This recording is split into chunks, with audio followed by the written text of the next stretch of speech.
Grouper fishing is not a difficult way to fish if you know what to do. There is a few little exciting secrets that I hope I can disclose to you that just makes your catching a grouper a lot easier and more fished besides. One of the things we usually do in the morning when we go out is we catch live bait. That's a big answer to how and where we catch good fish. Catching live bait is not difficult. We just go out to the flats here, someplace in the 5 or 6 or 7 feet of water. They can be little ocean perch, any type of little fish that we can use as bait. After 50 or 100 of these pinfish or little fish that we catch, put them in our live well, we head out for the fishing grounds. My fishing grounds are out west towards the Marquesa. Marquesa is an atoll, the only atoll we have here in the United States. And it's quite interesting because it's all wildlife. It has water in the center of it, that's why it's considered an atoll. It's really a reef that has been built up over centuries that's out of the water.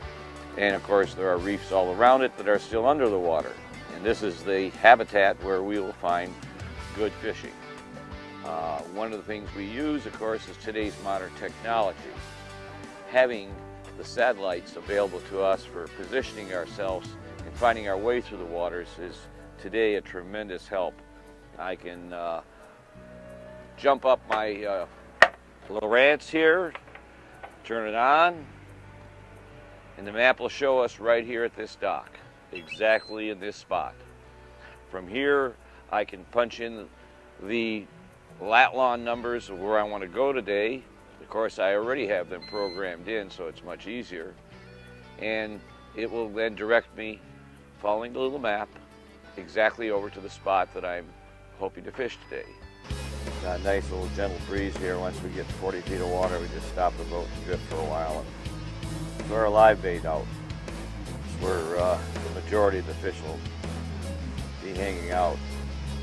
Grouper right there on the bottom.